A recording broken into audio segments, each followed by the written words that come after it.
Okay, students, so let us start our new lecture on the numericals of capacitance. So अब एक case लेके चलते हैं और ऑलरेडी मैंने कहा था कि हम सर्किट बेस्ड न्यूमेरिकल को ही करेंगे। तो यहाँ पे भी हमारे पास एक अरेंजमेंट है और अरेंजमेंट कुछ ऐसी है कि एक वायर है और वायर के साथ हमने इस पॉइंट को रखा P, एक दूसरा पॉइंट भी है Q और अब P और Q कनेक्टेड है। कैसे कनेक्टेड है, ये थोड़ी सी एक कॉम्प्लिकेटेड सर्किटरी है और सर्किट कुछ ऐसा है कि चार कैपेसिटर को कनेक्ट करना है। कैसे कनेक्ट करना है, ये कैपेसिटर फर्स्ट हो गया, राइट, और फिर ये हो गया सेकंड कैपेसिटर और फिर उसके बाद ये हो गया थर्ड कैपेसिटेंस और थर्ड ऐसे कनेक्टेड है। बस यही सिमेट्री चलती जाएगी और इस सिमेट्री में हमने चार कैपेसिटर को कनेक्ट करना है।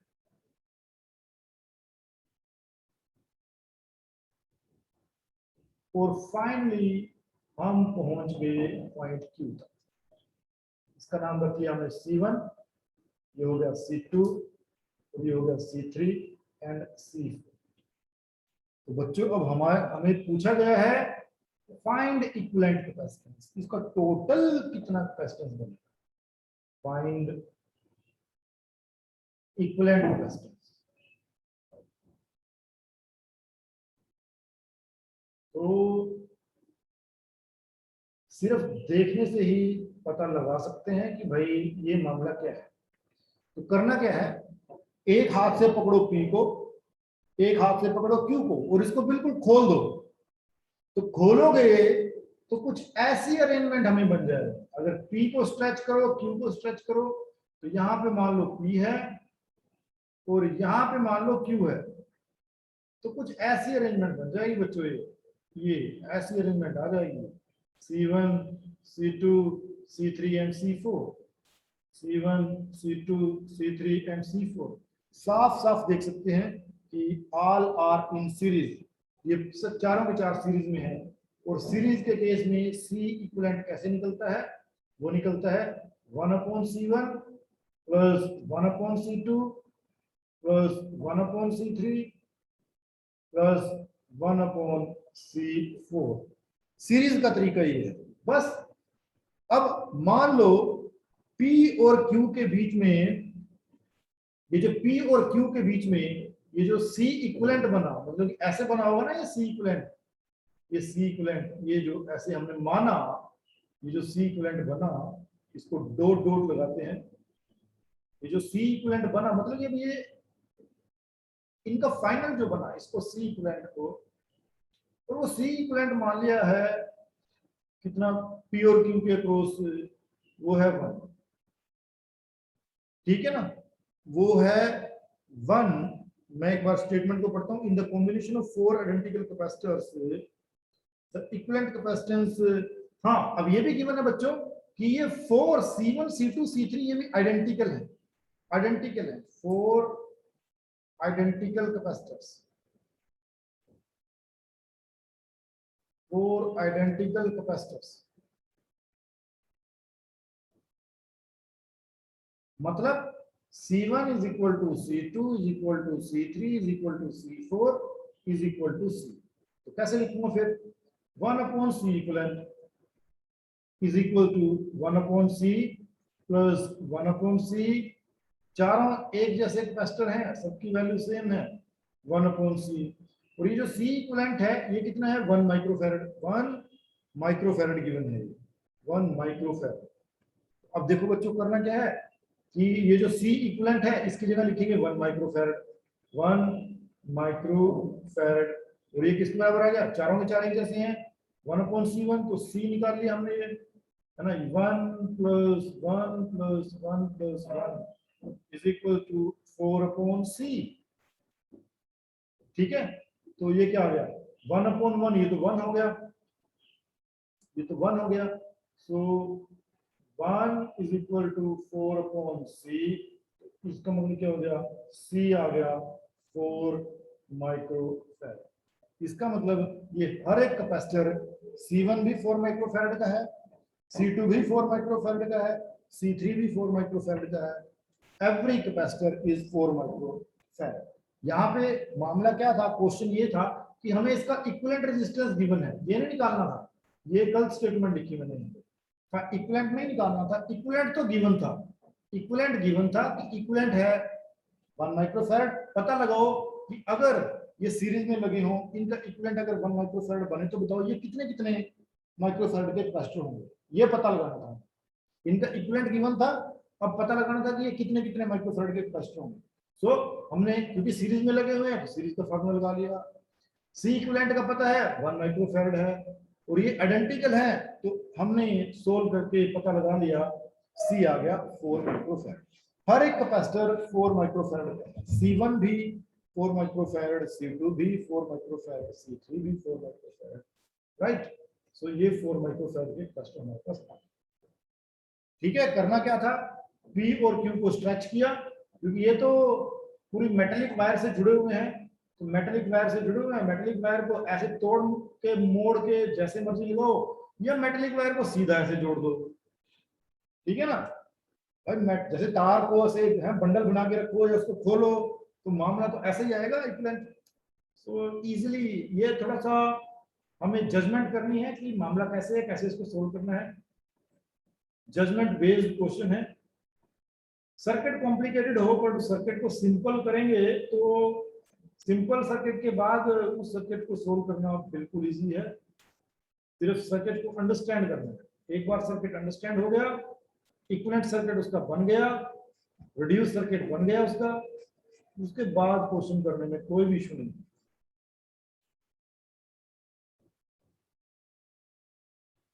एक और क्वेश्चन लेके चलते हैं, थोड़ा सा हटके क्वेश्चन है बट बहुत ही ब्रांडेड क्वेश्चन है। ये क्वेश्चन आता है मोस्ट इंपोर्टेंट कैटेगरी में,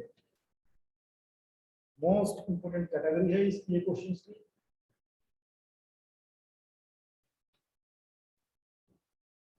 तो हमारे पास दो टर्मिनल हैं, एक टर्मिनल ये है, इस टर्मिनल का नाम रखा P, और एक टर्मिनल ये है, इस टर्मिनल का नाम रखा Q। अब इन दोनों टर्मिनल्स के बीच में कुछ कैपेसिटर कनेक्ट होंगे, और वो कनेक्ट कैसे होंगे कि यहां से एक कैपेसिटर यहाँ पे आया, ठीक है, और एक कैपेसिटर यहाँ पे आया, और एक और कैपेसिटर यहाँ पे आया, और एक और कैपेसिटर यहाँ पे आया। ये 4 कैपेसिटर ऐसे जुड़े, ठीक है बच्चों। बट मामला सिर्फ इन 4 कैपेसिटर पे ही नहीं रुकेगा, इन 4 कैपेसिटर्स की साथ एक वायर भी है यहाँ पे, इस पॉइंट से लेके यहाँ तक एक हमने वायर लगा दी, डायरेक्ट वायर लगा दी, इसको बोलते हैं शॉर्ट सर्किट कर दिया, इसको शॉर्ट, ये शॉर्ट कर दिया हमने, ठीक है। और मामला सिर्फ यहाँ पे भी नहीं रुका, अब हमने यहाँ से भी एक वायर को उठाया और उस वायर को हमने यहाँ पे शॉर्ट कर दिया, यहाँ पे शॉर्ट कर दिया, ठीक है। इसको दोबारा ड्रा करता हूँ, हमने यहाँ से एक, राइट, ऊपर भी शॉर्ट है, ये यहाँ पे भी शॉर्ट है, और ये कनेक्टेड है इस पॉइंट Q से, और हमें निकालना है CPQ, total capacitance across CP, तो उसको क्या बोलते हैं CPQ, ये हमें फाइंड आउट करना है। इसी को बोलते हैं equivalent capacitance across PQ, equivalent capacitance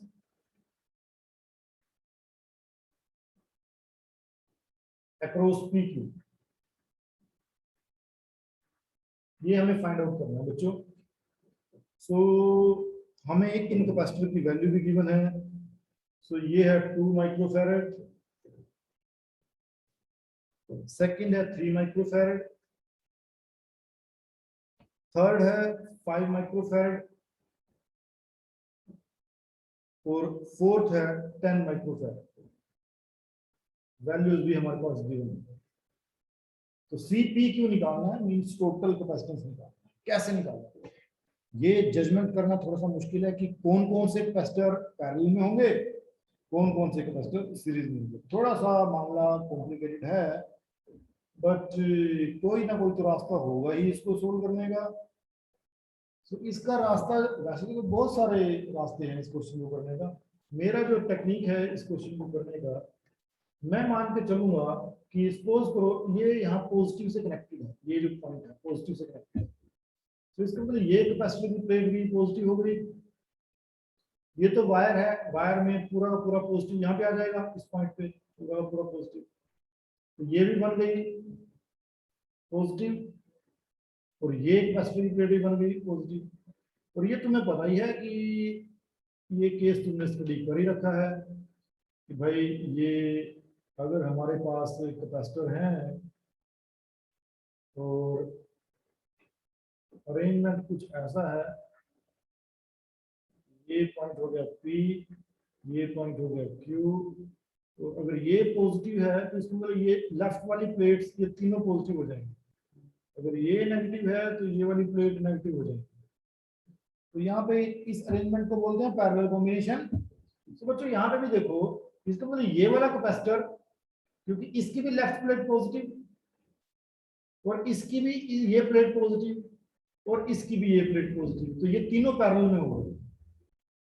तो इसको मतलब 2 माइक्रोफैरड, 3 माइक्रोफैरड और 5 माइक्रोफैरड ये पैरेलल में होंगे, है ना। तो क्या लिखेंगे, कैसे टोटल कैपेसिटेंस क्या बन जाएगी, 2 microfarad plus 5 microfarad plus 3 microfarad, 3 microfarad. तो कितने हो गए, 5 और 3 8 और 10 माइक्रोफैरड, 10 माइक्रोफैरड आ गए। ठीक है, तो अभी इन तीनों कैपेसिटर की जगह एक 10 माइक्रोफैरड का कैपेसिटर आ गया, मींस इन दो पॉइंट्स के बीच में, यहाँ के बीच में और यहाँ के बीच में। इसका रख लो नाम R। तो मैं पॉइंट P लगा रहा हूँ, पॉइंट R लगा रहा हूँ और ये पॉइंट Q लगा रहा हूँ। और यहाँ इनके बीच में एक कैपेसिटेंस मैंने अभी कैलकुलेट किया, तो ये है 10 माइक्रोफैरड, 10 माइक्रोफैरड। और R और Q के बीच में ऑलरेडी एक 10 माइक्रोफैरड यहाँ पे भी लगा है, 10 माइक्रोफैरड। और ये तो बच्चों इजीली देख सकते हो, ये तो दोनों सीरीज में है, ये दोनों सीरीज में है। तो CPQ क्या हो जाएगा, CPQ is equal to 10 into 10 divide by 10 plus 10। तो कितना हो गया, 100 अपॉन 20, 5 माइक्रोफैरड। तो CP की वैल्यू कितनी आ गई, CPQ is equal to 5 microfarad, right. चले नेक्स्ट क्वेश्चन पे, समझ में आ रहा है। एक और क्वेश्चन थोड़ा सा कॉम्प्लिकेटेड है, बट जैसे जैसे सर्किट को समझते जाएंगे कॉम्प्लिकेशन दूर होती जाएगी।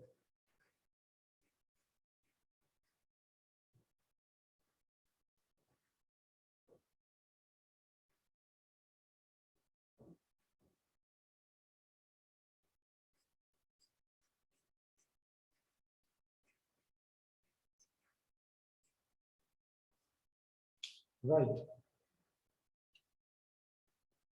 अरेंजमेंट कुछ टिपिकल सी है कि ये एक पॉइंट है P और ये कोई पॉइंट है Q, और बीच में हमारे पास कुछ कैपेसिटर कनेक्टेड है।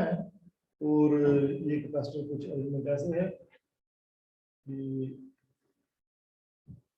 ये एक कैपेसिटर है, ये एक कैपेसिटर है और ये एक कैपेसिटर है। 3 कैपेसिटर तो ये हो गए।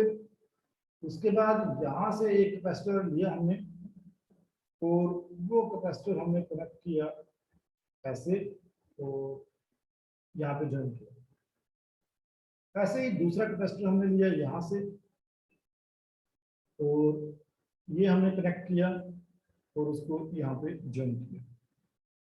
तो 3 कैपेसिटर ये हमारे पास आ गए। इसका नाम रखा हमने, नाम रख देते हैं इनका C1 and this is called C2। ये C2 हो गया। एक C3 हो गया, ये C4 हो गया, और ये C5 हो गया। 5 कैपेसिटर ऐसे कनेक्टेड है। फाइंड CPQ, ये निकालना। ये तो तभी निकलेगा जब हमें पता चलेगा कौन कौन से सीरीज में है, कौन कौन से पैरेलल में है।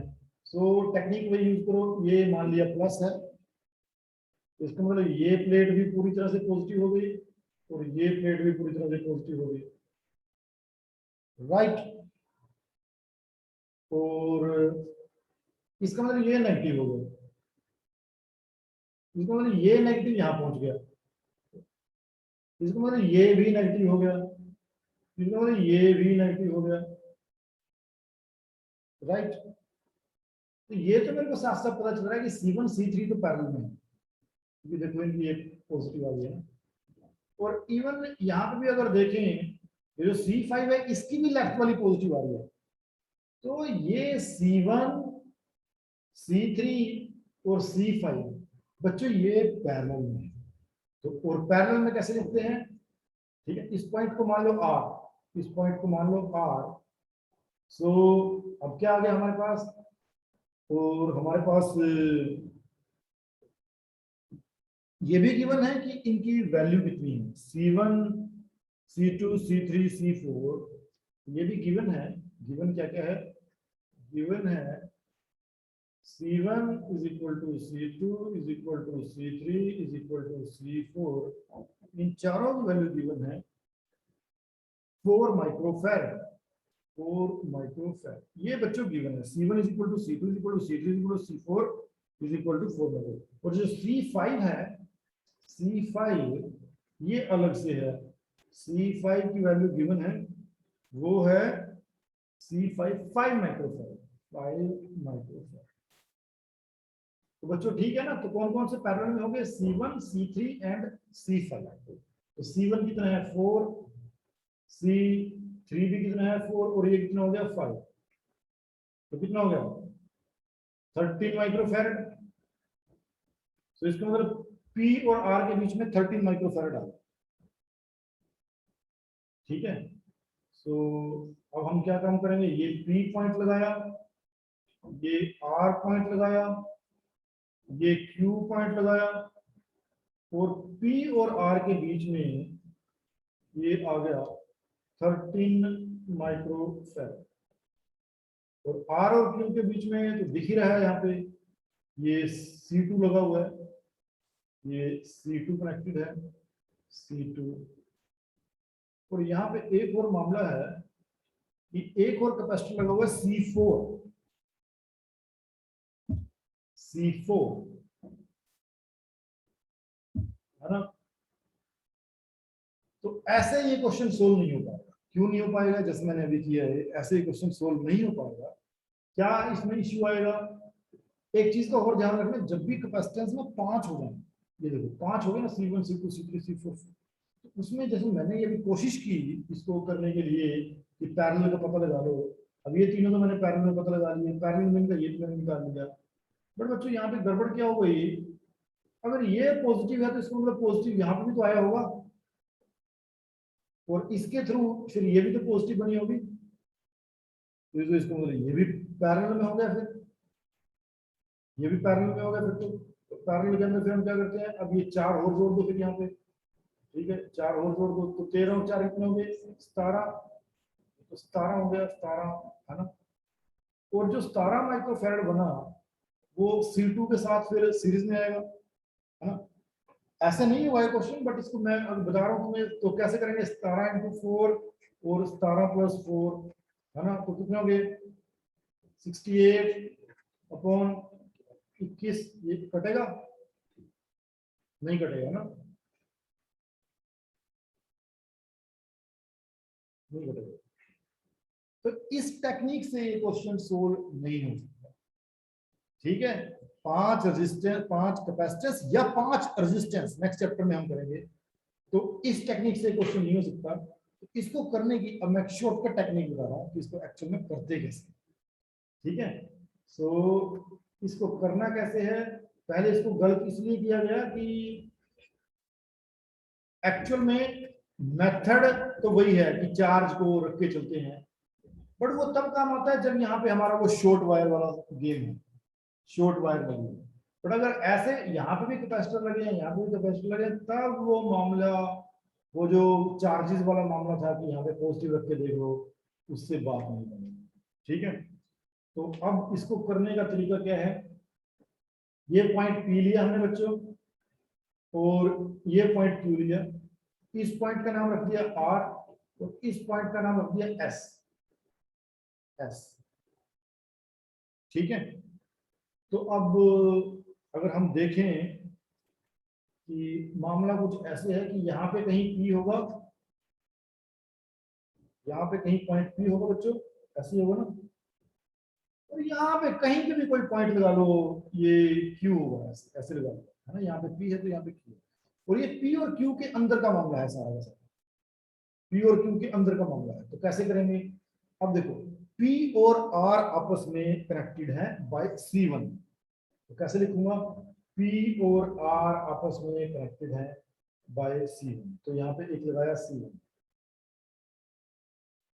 और यहाँ कहीं पॉइंट आ गया R, P और R आपस में कनेक्टेड है, देखो P और R आपस में कनेक्टेड है C1 से, और R Q के साथ कनेक्टेड है C2 से, R Q के साथ कनेक्टेड है C2 से, तो R और Q के बीच में लगा हुआ है C2, और Q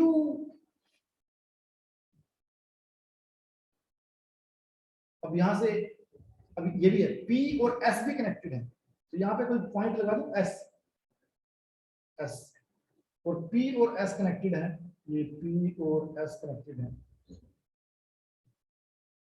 कौन से कैपेसिटर से, C3 से, इसको लगा दिया C3, और S और Q कनेक्टेड है C4 से, तो S और Q कनेक्टेड है C4 से, और बच्चों S और R कनेक्टेड है C5 से, मतलब ये S और ये R ये कनेक्टेड है C5 से, इसको मतलब यहाँ पे इन दोनों के बीच में ये C5 लगा हुआ है, C5, और गिवन क्या था बच्चों, गिवन ये था C1 is equal to C2 is equal to C3 is equal to C4, ये बराबर है, और ये है 5 माइक्रोफैराड।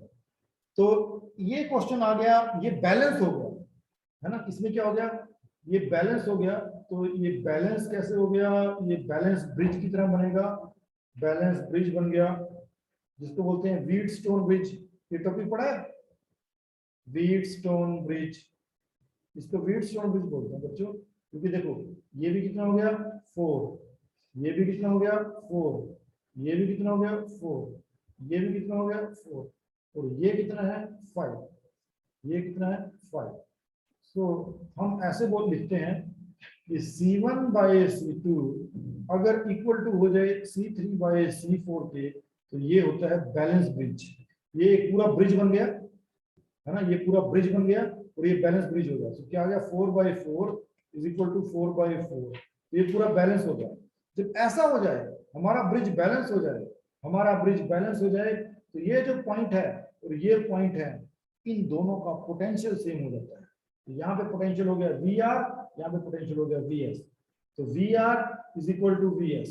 जब ऐसा हो जाए बच्चों, दो पॉइंट्स का पोटेंशियल सेम हो जाए, तो चार्ज फ्लो नहीं कर सकता, तो इसका मतलब पीस R से इधर कोई चार्ज फ्लो नहीं कर सकता, है ना, क्योंकि दोनों सेम पोटेंशियल पे हैं, चार्ज फ्लो होने के लिए पोटेंशियल को कम ज्यादा होना जरूरी है, तो ये इसका मतलब यहाँ पे कुछ भी नहीं हो रहा है, इसका मतलब मैं इसको हटा सकता हूँ, 5 को हटा सकता हूँ, अब यहाँ पे चार्ज ही फ्लो नहीं हो रहा है, तो मैं इसको हटा दूँ यहाँ से, ये तो मेरे लिए यूजलेस हो गया, तो यहाँ पे C5 की जरूरत नहीं है।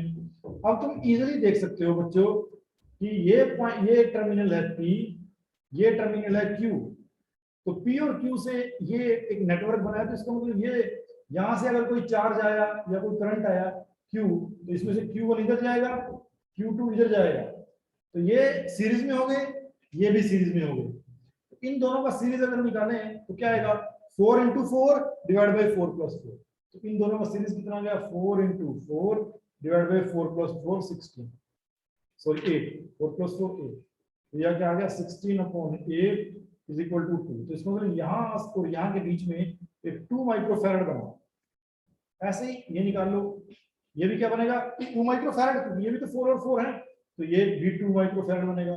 तो इसको मतलब क्या है, ये 2 माइक्रोफैरड ऊपर वाला, ये 2 माइक्रोफैरड नीचे वाला, ये दोनों पैरेलल में होंगे, राइट, ये दोनों पैरेलल में हो गए। तो अब मैं पैरेलल में हो गए तो इसका इक्विवेलेंट सर्किट में डाल देता हूँ। बच्चों समझ में आ रहा है या नहीं आ रहा है? नहीं आ रहा है तब भी यस बोलना, आ रहा है तब भी यस बोलना, ठीक है।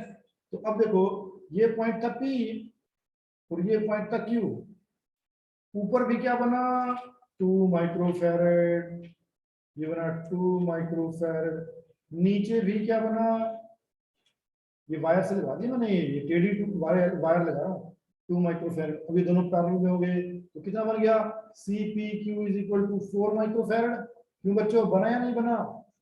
पैरेलल में तो सीधा ही ऐड कर देंगे ना, तो 4 माइक्रोफैरड आ गया, 4 माइक्रोफैरड है ना।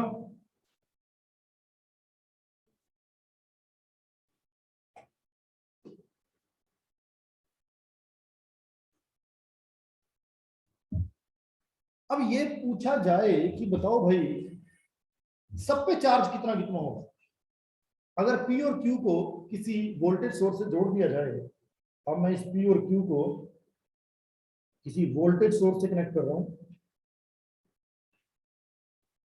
और वो वोल्टेज सोर्स है, मान लिया the voltage source is 10 volt, ये 10 वोल्ट की बैटरी के साथ उनको कनेक्ट हमने कर दिया, ये 10 वोल्ट की बैटरी यहाँ पे लगा दी। तो मतलब कि P और Q के बीच में अब 10 वोल्ट की बैटरी लगा दी इस तरह। तो बताना है कि C1 C2 पे कितना चार्ज होगा, C3 C4 पे कितना चार्ज होगा, चार्ज फाइंड आउट करना। करो ट्राई जरा, कैसे निकलेगा।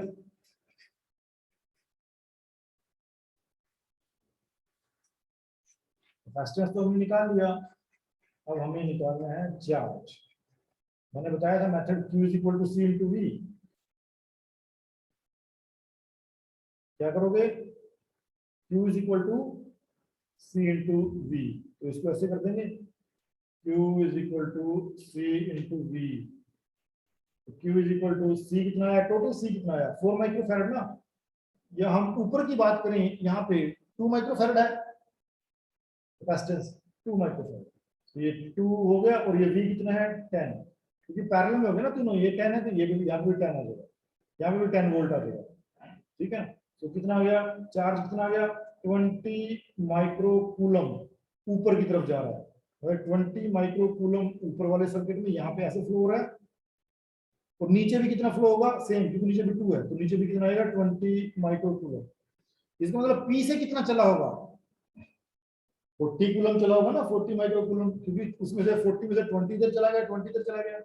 तो इसका मतलब P से यहाँ से जो चार्ज चला था, ये मैंने शुरू में लिया था, ये एक्चुअली 40 माइक्रोकूलम का चला होगा, जिसमें से 20 माइक्रोकूलम इधर गया और 20 माइक्रोकूलम इधर गया। इसका मतलब C1 में कितना गया, C1 में कितना गया, C1 में गया 20 माइक्रोकूलम, C2 में कितना गया, C2 में भी कितना गया 20 माइक्रोकूलम, C3 में भी कितना गया 20 माइक्रोकूलम, C4 में भी कितना गया 20 माइक्रोकूलम। बच्चों बताओ C5 में कितना गया, बताओ भाई C5 में क्या नाम है, फिर भूल जाना। C5 में कितना गया 0, क्योंकि C5 में तो कोई ये सेम पोटेंशियल पे थे, तो यहां तो कोई चार्ज फ्लो ही नहीं हो सकता था। तो C5 कितना हो गया, C5 में गया 0 चार्ज, 0 माइक्रोकूलम। बच्चों समझ में आ रहा है, ये हमारा क्वेश्चन था, ब्रांडेड क्वेश्चन है बिल्कुल ही, ठीक है। सो इसी के साथ बस खत्म करते हैं, उसके बाद नेक्स्ट लेक्चर में हम फिर अपना नेक्स्ट करेंगे। ओके बच्चों।